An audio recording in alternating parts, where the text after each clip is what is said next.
Hello friends, welcome back to my channel economics with Dipti. आज की class में हम लोग बात करेंगे स्टेकलबर्ग मॉडल की। देखिए, अभी तक हम लोग ओलिगोपोली के अंदर ऑलरेडी दो मॉडल्स डिस्कस कर चुके हैं। कौन कौन से? कुड नॉट एंड बर्ट्रैंड का मॉडल। अब ये थर्ड मॉडल है, दैट इज द स्टेकलबर्ग मॉडल। ठीक है, और मैंने कुड नॉट और बर्ट्रैंड में भी आपको न्यूमेरिकल पार्ट कराया था। स्टेकलबर्ग में भी हम न्यूमेरिकल पार्ट करेंगे। और मैं एक चीज आपको वापस बता दूं, जो लोग आप में से न्यूमेरिकल नहीं पढ़ रहे हैं, ठीक है, प्लीज वीडियोस को देख लेना। ठीक है, क्योंकि न्यूमेरिकल इंपॉर्टेंट है। अगर आप लोग यूपीएससी या स्टेट पीएससी की तैयारी कर रहे हैं और आपका ऑप्शनल इकोनॉमिक्स है, तो न्यूमेरिकल वहां पे इन टॉपिक से पूछे जा रहे हैं। ठीक है, तो इट्स योर ड्यूटी कि आपको इनको प्रिपेयर करना है। ठीक है, और जो लोग भी आप में से प्रिपेयर कर रहे हैं इकोनॉमिक्स ऑप्शनल के लिए, तो चैनल को सब्सक्राइब करिए, क्योंकि यहाँ पे आपको डेडिकेटेड कोर्सेज मिलेंगे, वो भी फ्री ऑफ कॉस्ट। और आप लोगों के लिए एक और अपडेट है, जो जेकेपीएससी का असिस्टेंट डायरेक्टर का कोर्स चल रहा है, उसके लिए मैंने एक टेस्ट सीरीज लॉन्च की है, जिसमें से आपको एक पार्ट शेड्यूल का यहाँ पे दिख रहा है। बाकी ओवरऑल 16 टेस्ट होंगे, 8 लाइव डिस्कशन होगी।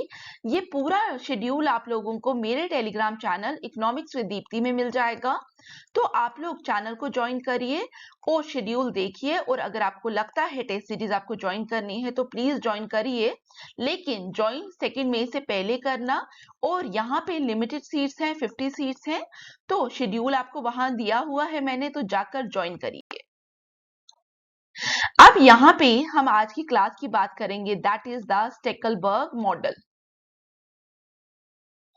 अब स्टेकलबर्ग मॉडल की अगर हम बात करें, तो यहाँ पे कुनॉट मॉडल से मिलता जुलता हम काफी चीजें देखते हैं। कुनॉट मॉडल में हम लोग क्या देखते थे? हमारा फोकस होता था क्वांटिटी में। स्टेकलबर्ग में भी जो वेरिएबल है, दैट इज अगेन क्वांटिटी। अब यहाँ पे हमें ये पता होना चाहिए कि दोनों मॉडल्स पे अगर फोकस क्वांटिटी पे है तो फर्क क्या है। ठीक है, वो क्या पॉइंट है जो डिस्टिंग्विश करता है कुनॉट मॉडल को स्टेकलबर्ग से। कुनॉट मॉडल हो या स्टेकलबर्ग हो, दोनों हमारे क्या है? डुओपोली के मॉडल। मतलब यहाँ दोनों मॉडल्स के अंदर हम किसकी बात करेंगे? We are talking about two firms, firm A and firm B. हम लोगों ने जब कुनॉट मॉडल पढ़ा था, तो मैंने आपको क्या बोला था? फर्म ए और फर्म बी अलग अलग अपनी अपनी जगह पे बैठकर क्या करते हैं? डिसाइड करते हैं कि हमें कितना आउटपुट प्रोड्यूस करना है। तो यहाँ पे वो क्या करते हैं? इंडिपेंडेंटली भी डिसाइड करते हैं और साइमल्टेनियसली डिसाइड करते हैं। तो यहाँ पे जब हमने बोला कि वो इंडिपेंडेंटली डिसाइड करते हैं, तो एट दैट टाइम हम लोग क्या बोल रहे हैं? It ignores interdependence. Cournot model क्या करता है? इंटरडिपेंडेंस को इग्नोर करता है। ठीक है, कुड नॉट की बात कर रही हूं। लेकिन अब स्टेकलबर्ग आएगा। स्टेकलबर्ग में क्या होता है? स्टेकलबर्ग रिकॉग्नाइजेस इंटरडिपेंडेंस। ठीक है, स्टेकलबर्ग क्या करता है? It recognises interdependence.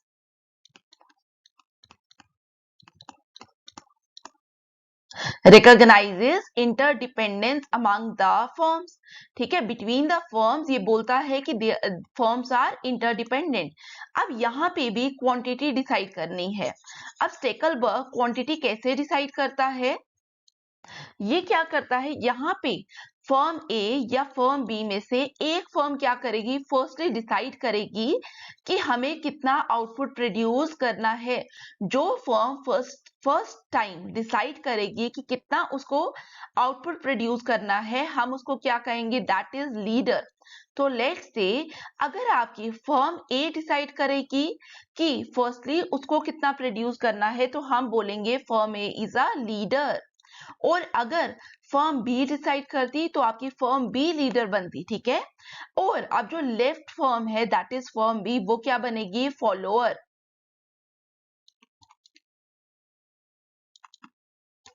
ठीक है, तो यहाँ पे आपको समझ होना चाहिए कि हम दोनों फर्म्स में से एक फर्म को क्या कहेंगे, लीडर। लीडर कौन है, जो पहले डिसाइड करेगा कि हमें कितना आउटपुट प्रोड्यूस करना है, और फॉलोअर कौन है, जो लेटर ऑन डिसाइड करेगा बेस्ड ऑन द आउटपुट जो फर्म ए प्रोड्यूस कर रही है कि उसको कितना आउटपुट प्रोड्यूस करना है।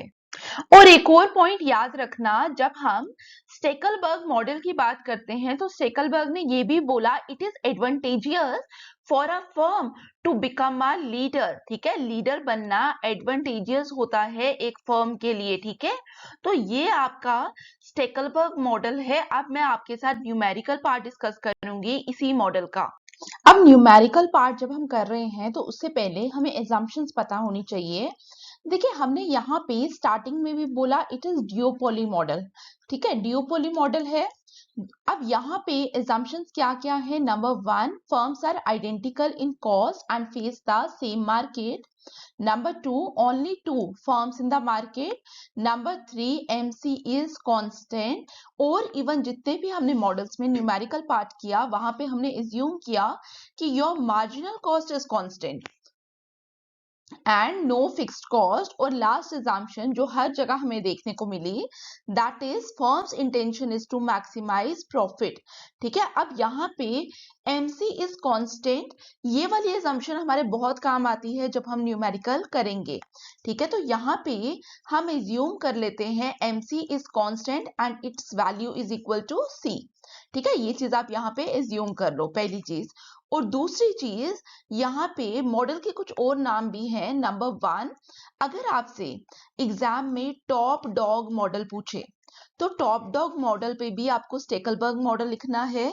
अगर आपसे क्वांटिटी लीडरशिप मॉडल पूछे तो भी आपको कौन सा मॉडल देना है, यही स्टेकलबर्ग मॉडल। ठीक है, तो आपको नाम भी पता चल गए, टॉप डॉग मॉडल और क्वांटिटी लीडरशिप मॉडल। अब यहाँ पे हम इसका न्यूमेरिकल पोर्शन कैसे स्टार्ट करेंगे, जैसे हमने कुड नॉट का किया था। आपको कुड नॉट का डिमांड फंक्शन याद है, हम क्या लिखते थे, P is equal to A minus B Q. और यहाँ पे Q क्या होता था, it is equal to Q1 plus Q2। और मार्जिनल कॉस्ट मैंने आपको क्या बताया, इट इज कांस्टेंट, और हम लोगों ने एज्यूम किया its value is equal to C। अब कुड नॉट मॉडल पे हम क्या करते थे, ध्यान से सुनना ये चीज। कुड नॉट मॉडल पे हम यहाँ पे वैल्यू किसकी फाइंड आउट करते थे, हम under the could not model सबसे पहले पाई 1 फाइंड आउट करते थे और फिर पाई 2 फाइंड आउट करते थे। लेकिन यहाँ पे अंडर द स्टेकलबर्ग मॉडल हम क्या फाइंड करेंगे, हम सबसे पहले पाई 2 फाइंड करेंगे। ठीक है, वाई पाई 2, देखिए हमने क्या बोला स्टेकलबर्ग में कि आपकी जो फर्म 1 है दैट इज लीडर और फर्म 2 क्या है, फॉलोअर। अब लीडर को सबसे पहले डिसाइड करना है कि वो कितना आउटपुट प्रोड्यूस करेगी मार्केट में। लेकिन जो आपका लीडर है दैट इज फर्म 1, वो कोई रैंडम वैल्यू नहीं असाइन कर सकते कि what to produce in the market. वो रैंडमली नहीं डिसाइड कर सकती कि उसको कितना आउटपुट प्रोड्यूस करना है।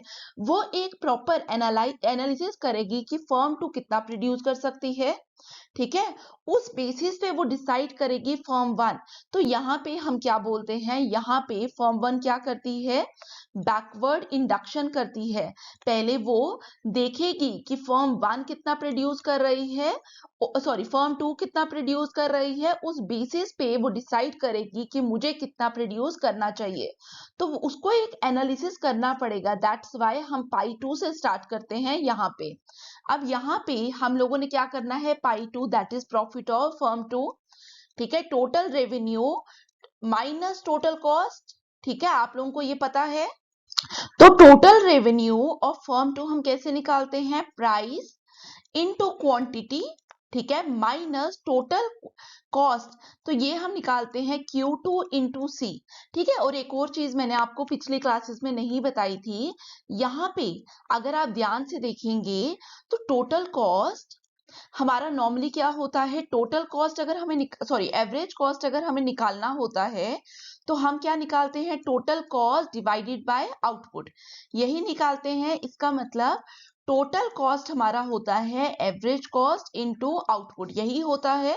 लेकिन अगर आप लोगों ने ध्यान दिया होगा, ठीक है, आपने मेरे से डाउट में पूछा नहीं, तो अगर आपको कोई चीजें समझ नहीं आ रही होती तो प्लीज कमेंट बॉक्स में पूछ लिया करिए, ठीक है। अगर आपको छोटी छोटी चीजों में लिंक करना नहीं आएगा, it will be very difficult for you in the final exam. तो मैंने यहाँ पे एवरेज कॉस्ट की जगह क्या लिखा, मार्जिनल कॉस्ट। मैंने क्यों लिखा, याद रखना जब मार्जिनल कॉस्ट आपका कांस्टेंट होता है, एट दैट टाइम आपका एवरेज कॉस्ट और मार्जिनल कॉस्ट क्या हो जाता है, दोनों वैल्यूज बराबर हो जाती हैं, ठीक है। तो ये चीज याद रखना। तो हम लोगों ने ये लिखा, ठीक है, मैंने आपको रीजन भी बता दिया। तो कुनॉट पे भी मैंने ऐसे ही किया था और रीजन मैंने आपको बता दिया। इनफैक्ट स्टेकलबर्ग में भी हमने यही चीज की थी।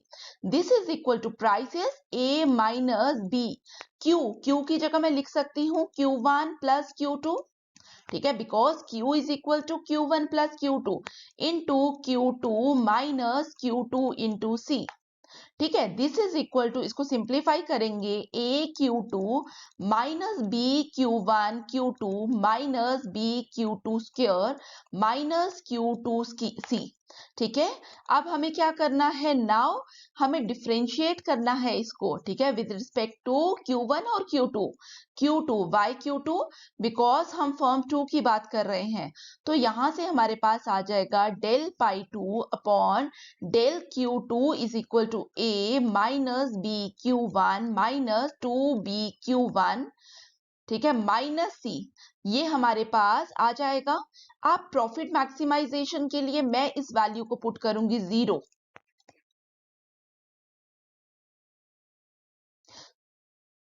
ठीक है, Q2 था यहाँ पे, minus 2b Q2 minus c is equal to 0। मुझे क्या चाहिए, आई नीड Q2, ठीक है। तो Q2 मेरे पास क्या आएगा, a minus c upon 2b minus Q1 upon 2, ठीक है, this is the value of Q2। अब मैंने आपको क्या बताया, हम लोग Q2 क्यों फाइंड कर रहे हैं, बेसिकली ये आपका Q2 फाइंड किया जा रहा है फर्म 1 के अकॉर्डिंग, ठीक है। फर्म 1 देखेगी कि मेरे को स्मार्ट स्ट्रेटेजी अपनानी है, तो उसको क्या करना पड़ा, Q2 को देखना पड़ा। अब फर्म 1 अपने प्रॉफिट्स देखेगी, लेकिन फर्म 1 जब अपने प्रॉफिट्स देखेगी तो वो इसको कंसीडर करके चलेगी, ठीक है, इस Q2 को फर्म 1 क्या करेगी, कंसीडर करेगी। तो यहाँ पे अब हमें क्या करना है, अब हमें पाई 1 निकालना है, बट इस वैल्यू को इन माइंड रख के। अब पाई 1 की अगर मैं बात करूं, पाई 1 क्या होता है, total revenue of firm 1 minus total cost, ठीक है। This is equal to PQ1 minus Q1C, this is equal to price A minus B, ठीक है। और हमारे पास क्या था, क्यू की जगह मैं डाल रही हूँ Q1 plus Q2 into Q1 minus Q1C। हमने वैल्यू किसकी निकाली थी, अभी हमने निकाली Q2 की, क्या वैल्यू थी, ठीक है, आप लोगों ने लिखा होगा, देखिए Q2 is equal to A minus C upon 2B minus Q1 upon 2, this is the value। यही वैल्यू मैं यूज करूंगी, ठीक है। यहाँ पे क्यों कर रही हूं, मैंने रीजन बता दिया अब आपको। This is equal to A minus B Q1 plus A minus C upon 2B minus Q1 upon 2 into Q1 minus Q1C, ठीक है। मैंने वैल्यू डाल दी, कौन सी वैल्यू, ये वाली वैल्यू, ठीक है। अब इसको सिंप्लीफाई करिए, A Q1 minus B Q1 square, ठीक है, minus B into A minus C upon 2B into Q1 minus minus plus B Q1 square upon 2, ठीक है, माइनस Q1C। मैंने कुछ नहीं किया, मैंने सिर्फ ब्रैकेट्स को ओपन किया। This is equal to A Q1 minus B Q1 square, ये और ये cancel out, minus A upon 2 Q1 plus C upon 2 Q1 plus B Q1 square upon 2 minus Q1C। अब आप इसको सिंप्लीफाई कर लीजिए, ठीक है। अब मैंने आपको इतना ट्रेन कर दिया है कि आप इन चीजों को सिंप्लीफाई कर सकते हैं, ठीक है। अब मैं पाई 1 की डायरेक्ट वैल्यू लिख रही हूँ नेक्स्ट स्टेप में, ठीक है, मेरे पास पाई वन क्या आ जाएगा, pi one is equal to A Q one minus B Q one square minus Q one C upon 2। अब हमें क्या करना होता है, del pi one upon del Q one निकालना होता है। तो हम कैसे निकालेंगे, 1/2 कॉमन, A into del Q one upon del Q one 1 minus 2b Q one minus C. जो टेक्निक्स हमने को नॉट पे लगाई, मैंने सेम टेक्निक्स को यहाँ पे लगाया। अब प्रॉफिट मैक्सिमाइजेशन के लिए ये वैल्यू हो जाएगी 0 के बराबर। दिस इंप्लाइज हमारा 2b/q1 हो जाएगा a माइनस सी, और q1 हमारा क्या हो जाएगा, a minus c upon 2b। Now Q1 की वैल्यू ये है, Q2 की लिख रही हूं। ठीक है, हमारे पास Q2 की वैल्यू क्या है, a minus c upon 2b minus Q1 upon 2, और हमारे पास Q1 की वैल्यू आप लोग भी अपनी नोटबुक्स में देखिए, Q1 is equal to a minus c upon 2b। अब आप देखिए Q1 की तो हमें एग्जैक्ट वैल्यू मिल गई, बट हमें Q2 की वैल्यू चाहिए। तो Q2 की वैल्यू के लिए हम क्या करेंगे, इस Q1 की जगह ये वैल्यू डालेंगे। This comes to be a minus c upon 2b minus a upon minus c upon 2b into 1 upon 2. ठीक है, this is the value a minus c upon 2b minus a minus c upon 4b. This is equal to 2a minus 2c minus a plus c upon 4b. This is equal to a minus c upon 4b. This is the value of Q2. तो हमने Q1 की value भी निकाल ली, हमने Q2 की value भी निकाल ली। अब यहाँ पे भी एक न्यूमेरिकल देख लेते हैं। ठीक है, न्यूमेरिकल प्रिपेयर कर लेना। ठीक है, और न्यूमेरिकल्स एक ऐसी जगह होती है जहां पे मार्क्स स्कोर करना बहुत आसान होता है। ठीक है, क्वेश्चन क्या है, हमारे पास P दिया हुआ है 102 minus Q is equal to Q1 plus Q2, MC is equal to 6, find Q1 Q2 through Stackelberg model.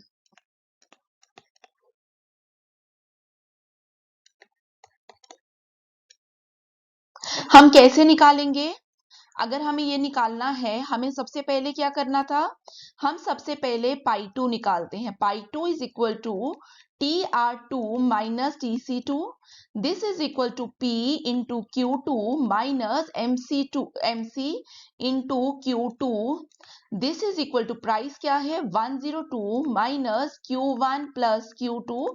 आप भी मेरे साथ सॉल्व करिए। ठीक है, माइनस 6Q2। ठीक है, मैं स्लाइड चेंज कर रही हूं।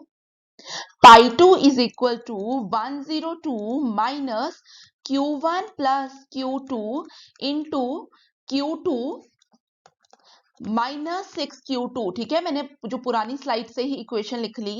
This is equal to 102 Q2 minus Q1 Q2 minus Q2 square minus 6Q2। ठीक है, हम इस तरीके से इक्वेशन लिखेंगे।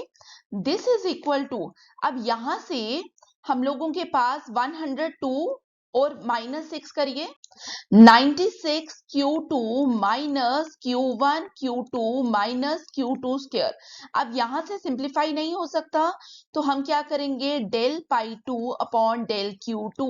This is equal to 96 minus Q1 minus 2Q2।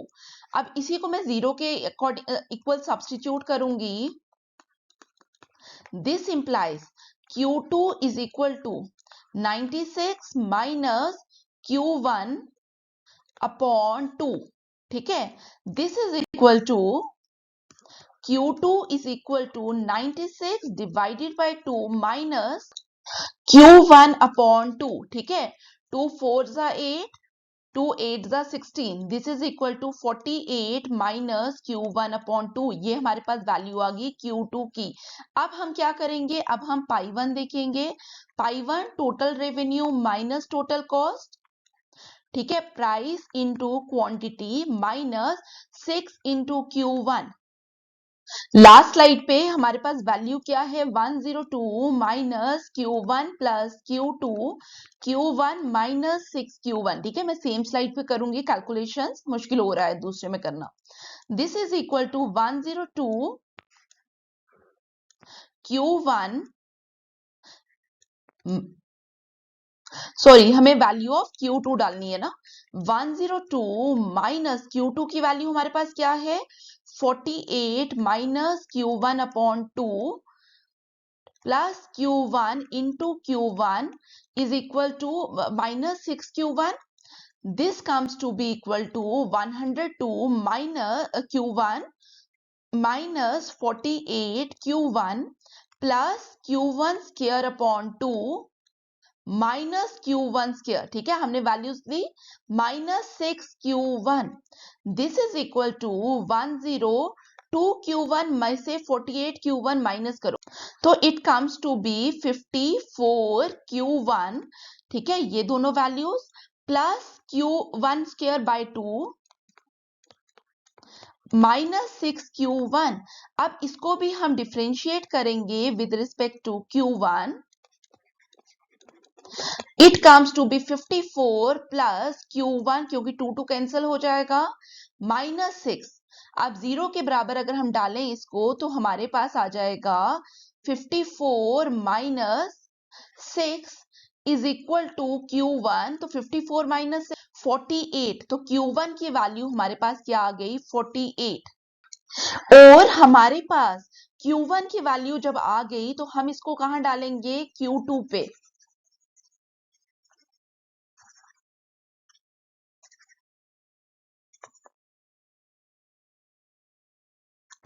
Q2 पे हम डालेंगे Q2 इज इक्वल टू हमारा क्या था 48 minus Q1 upon 2। This is equal to 48 minus 48 divided by 2। 2 1 जा 2, 2 2 जा 4, 2 4 जा ठीक है 24। तो आपके पास Q1 और Q2 की दोनों की वैल्यूज आ गई। क्लियर। अब आपके लिए होम असाइनमेंट है। होम असाइनमेंट क्या है, जो मैंने कुर्नॉट मॉडल और बर्ट्रैंड मॉडल पे जो क्वेश्चन लिया था, जो डिमांड इक्वेशन ली थी, आप सेम मॉडल के ऊपर स्टेकलबर्ग अप्लाई करेंगे। ठीक है, 2009 वाला क्वेश्चन जो मैंने आपके साथ सॉल्व किया था, सेम मॉडल के ऊपर स्टेकलबर्ग लगाएंगे। इवन सेम क्वेश्चन 2009 में स्टेकलबर्ग में पूछा भी हुआ है। ठीक है, अगर आपको नहीं होगा कमेंट बॉक्स पे लिख देना। तो अगर आपको लगेगा आपने किया है, ठीक है, लेकिन आपको पहले ट्राई करना पड़ेगा और करके उसका स्क्रीनशॉट आप मेरे Telegram channel economics with Deepti पे शेयर करेंगे। और अगर आपका नहीं हुआ तो मैं आप लोगों के साथ वो क्वेश्चन सॉल्व करूंगी। ठीक है, तो होम असाइनमेंट है ये आपके लिए। तो इसी के साथ क्लास खत्म करते हैं। और अगर आपको मेरी क्लासेस अच्छी लगती हैं तो please like share subscribe and comment. Your support is extremely important, so please subscribe. Thank you.